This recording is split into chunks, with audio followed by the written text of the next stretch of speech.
Poglejmo poudarke današnjega Pomurskega dnevnika. Stanovanjski kompleks Zeleni dvor v središču Murske Sobote dobiva svojo končno podobo. Zeleni teden v občini Velika Polana se zaključuje z gostjo v studiu o tem, kaj še pripravljajo. Človeška krutost ne pozna meja, mariborski labodi znova tarča mučenja.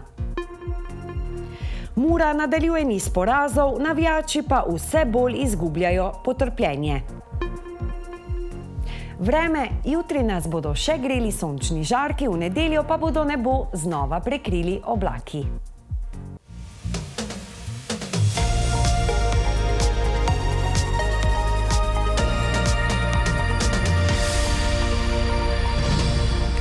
Drage gledalke in gledalci, še zadnjič v tem tednu vas lepo pozdravljamo v družbi Pomurskega dnevnika.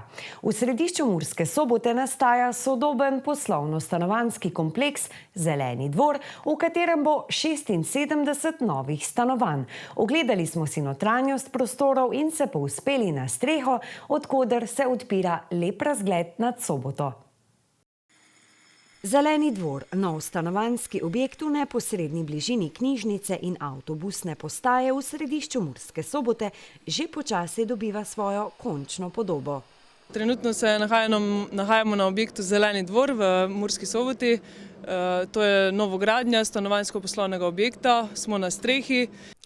V objektu bo po zaključku gradnje na voljo 76 novih stanovanj, od tega 28 dvosobnih, 36 trosobnih in 12 štirisobnih. Se izvaja že na objektu večina obrtniških del, izvedba strehe, vgradnja oken, izvedba predelnih sten, instalacije. Končujejo pa se počasi gradbena dela, tako da bomo konec aprila z gradbenimi deli na objektu končali. Po zaključku gradbenih del bodo prišla na vrsto še obrtniška. Posebnost v stanovanjih je ta, da ima vsako stanovanje svojo toplotno črpalko, zrak, voda. S pomočjo katere se stanovanja ogrevajo. Sistem gretja v stanovanju je talno gretje. To bo omogočalo, da stanovalci plačujejo stroške porabe ogrevanja stanovanja ločeno in vsak posebej toliko, kolikor porabi. Ločeno je pa tudi narejen sistem za hlajenje stanovanj, se pravi klimatski sistem. Skoraj polovica stanovanj je že prodanih, prvi stanovalci pa naj bi se v nova stanovanja vselili v začetku meseca decembra. V občini Velika Polana ta teden v sodelovanju z osnovno šolo in številnimi društvi poteka Zeleni teden. Dogodek, ki je posvečen skrbi za okolje, trajnostnemu razmišljanju in povezovanju skupnosti. Z nami pa je koordinatorka Zelenega tedna, gospa Petra Hozjan iz občine Velika Polana. Pozdravljeni. Lepo pozdravljeni. Torej, kaj je glavni namen tega Zelenega tedna, ki gre že k koncu? Jutri ga boste zaključili z čistilno akcijo in od kdaj ga občina Velika Polana že izvaja? Občina Velika Polana se je pred 10 leti odločila, da naredi korak naprej in tisto enodnevno očiščevalno akcijo, ki je bila prej, spremeni v nekaj bolj zanimivega za naše najmlajše in tudi za naše občane, da jih bolj pritegnemo k sodelovanju, in smo se odločili, da bomo splanirali Zeleni teden, kjer bomo v celotnem tednu izvajali razne dejavnosti, aktivnosti in tako ozaveščali naše občane, kako pomembno je pravilno razmišljanje, da se varuje okolje, tudi o trajni mobilnosti, da se čim bolj odločamo o prevoznih sredstvih, ki dejansko nam pomagajo, da ne onesnažujemo še bolj našega okolja, in mislim, da nam je uspelo na ta način. Tako da iz enega dneva ste v bistvu prišli že na en teden, zdaj v teh 10 letih. Odlično. Katere aktivnosti pa bi posebej izpostavili? Zdaj ste že ta teden, veliko dogodkov se je že ta teden zvrstilo oziroma takšnih akcij. Nekaj pa vas seveda čaka še jutri, ne? Tako je. V sodelovanju z osnovno šolo Miška Kranjca Velika Polana in vrtcem skupaj izvajamo več dejavnosti, in sicer otroci so ta teden povabljeni k trajnostni mobilnosti, da v šolo prihajajo z kolesi, peš, z skiroji, potem tudi k dobrodelnosti se nagibamo, celotni teden zbiramo hrano za male živali. Recimo v sredo smo izvedli naravoslovni dan za sicer mlajše, za razredno stopnjo, kjer smo jim pripravili v tematskem parku Copekov mlin en takšen prijeten dan, kjer so po domače opravili malico, spajali kruh z zaseko in spoznavali potem nadalje naše živali na kmetiji. Naš gospodar jim je predstavil, so živali hranili. Tam smo povabili tudi k sodelovanju Zavoda za gozdove Slovenije, kjer sta nam gozdarja tudi predstavila njihovo delo, prav v gozdu, in otrokom je bilo zanimivo. Potem izvajajo se še, recimo izpostavimo likovni, literarni in multimedijski natečaj. Tukaj otroci v celotnem tednu ustvarjajo, se izražajo, in sicer naslov natečaja je Narava ti govori, prisluhni. In natečaj se zaključi danes, tako da bomo jutri tudi razglasili in najboljše nagradili. Odlično. Kdo vse pa bo jutri sodeloval v tej veliki sobotni očiščevalni akciji? Očiščevalna akcija je tak lep zaključek našega tedna, kjer očistimo našo občino, okolje. K sodelovanju so povabljena vsa društva, ki delujejo na območju občine Velika Polana, organizacije, ki so v občini, in pa seveda osnovna šola in vrtec. Zeleni teden, kot ste že omenila, pa je tudi malce humanitarno obarvan, oziroma kar precej, ne? Cel teden ste rekli, zbirate hrano za male živali. Tako je.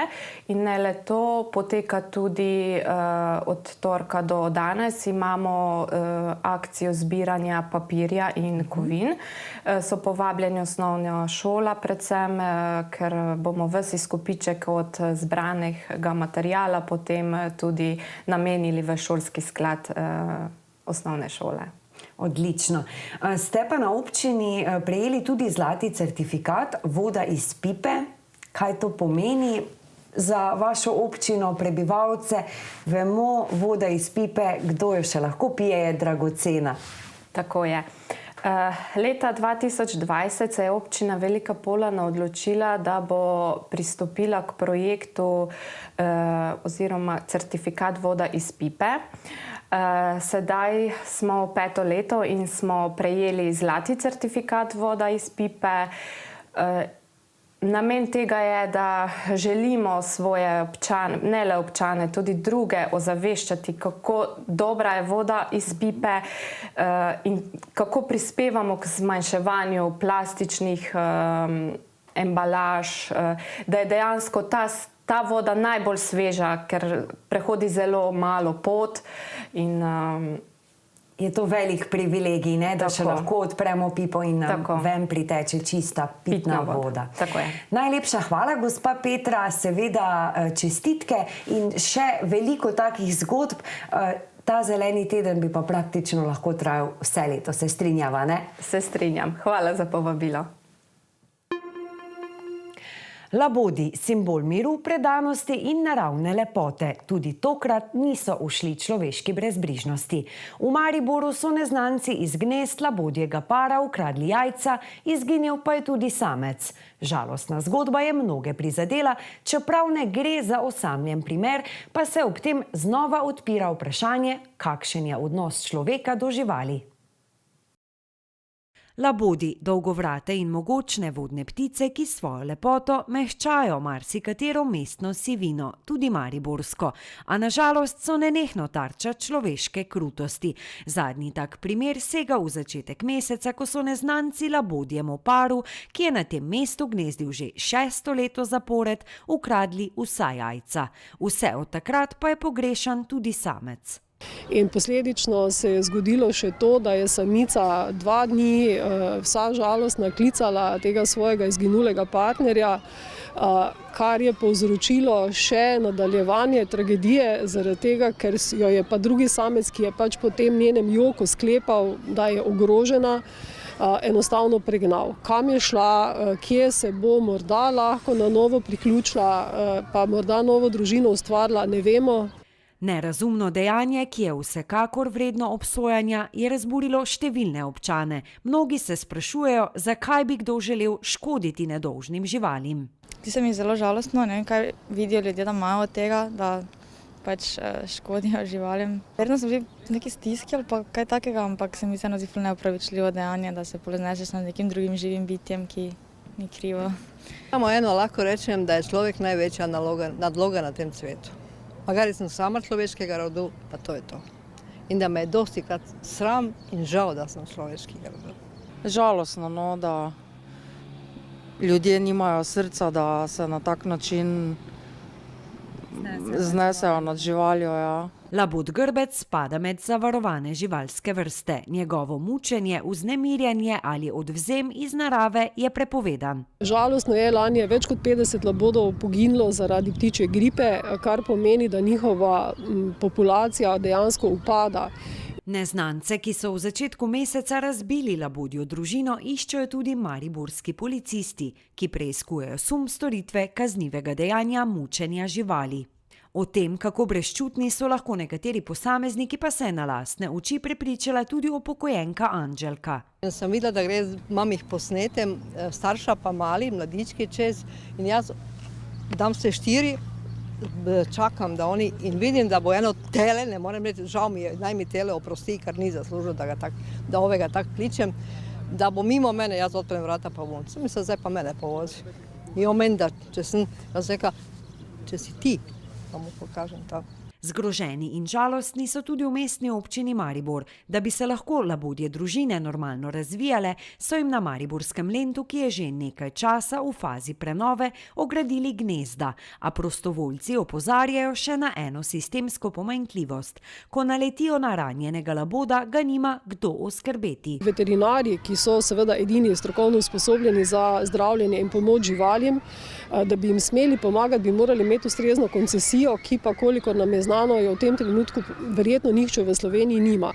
Najpogosteje se obrnemo na gasilce, ki res zmeraj priskočijo na pomoč, za kar smo jim iskreno hvaležni. Labodi niso le simbol elegance, temveč tudi predanosti. So ena redkih ptičjih vrst, ki ostane zvesta enemu partnerju. Skrb za naraščaj si tako delita oba. Samec čuva gnezdo, kadar samice ni tam, in obratno. Velja, da ostane ta par zavedno. Zdaj, ali si samec ali samica najdeta kdaj zaradi okoliščin, tako kot recimo spet v našem primeru, drugega sopotnika, je težko reči, ampak ponavadi ne, in je to težko in je to žalostno. Njihova zvestoba nam je lahko v navdih, zato naj bo človek tisti, ki varuje, in ne tisti, ki uničuje. Nogometaši Mure so kljub premoči na igrišču včeraj proti Domžalah ostali praznih rok in doživeli že 3. zaporedni poraz. Razočaranje v navijaški skupini Black Gringos je bilo tako veliko, da so po drugem golu Domžal zapustili navijaško tribuno. Po bolečem porazu proti lendavski Nafti minuli teden je včeraj Moraše doletela še ena boleča lekcija. Domžalčani so jim v Fazaneriji v mrežo zabili 2 gola, medtem ko sami niso prišli do zadetka. Nogometaši Mure se po nizu porazov vse glasneje sprašujejo, komu smo se zamerili. Ja iskreno ne znam kako smo izgubili ovu utakmicu. Mislim da smo imali jako puno šansi, da smo morali to pobijediti, morali smo iskoristiti te svoje šanse jer imali smo ih stvarno puno. To su bili 100% šanse, međutim jednostavno sad je nekako u takvom smo momentu da očito nešto se krivo radi, jednostavno neće nas nagraditi. Svaki igrač je danas dao sve od sebe, reagirali smo po mom mišljenju dobro nakon poraza u derbiju od Nafte. i danas smo dali sve od sebe na terenu, imali puno šansi, jednostavno nismo pobijedili. Ne vem, kaj se je tako zamerilo. Na nek način fante dobro delajo, smo neka klapa, začetnice se štima, tako da tudi okoli kluba je zdaj vse v redu, tako da je tu v nogometu treba tudi včasih kanček sreče in jaz upam, da bomo to čim prej obrnili. Sami moramo to obrniti naprej.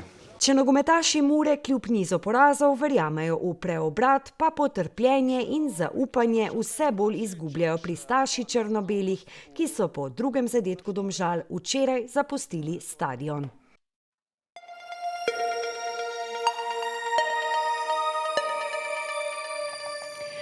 Zagotovo vas zanima tudi, kakšno vreme nas čaka v prihodnjih dneh. Sledi razširjena vremenska napoved. Danes smo se v Pomurju prebudili v jasno in sončno jutro. V Lendavi, Radencih in Murski Soboti smo opoldan namerili 13, v Krajinskem parku Goričko pa 15 stopinj. Jutri bo sončno, popoldne bo pihal veter južnih in zahodnih smeri. Najnižje jutranje temperature se bodo gibale od 6 do 7, najvišje dnevne pa med 19 in 21 stopinj. Najnižje jutranje temperature v severovzhodni Sloveniji, v Murski Soboti, Mariboru in Ptuju se bodo gibale okoli 7, najvišje dnevne pa okoli 19 stopinj. V nedeljo se bo od zahoda pooblačilo, popoldne bo v zahodni Sloveniji že začelo rahlo deževati. Pihal bo okrepljen jugozahodni veter, ob morju jugo. V ponedeljek bo večinoma oblačno, predvsem v zahodni polovici Slovenije bo občasno deževalo, še bo vetrovno in razmeroma toplo. Temperature v Murski Soboti se bodo v naslednjih dneh zjutraj gibale med 8 in 11, čez dan pa med 18 in 20 stopinj. Tako, drage gledalke in gledalci, pa smo prišli do konca oddaje. Hvala za vašo pozornost, z vami bomo spet prihodnji teden. Ostanite še naprej v družbi TV Ideja.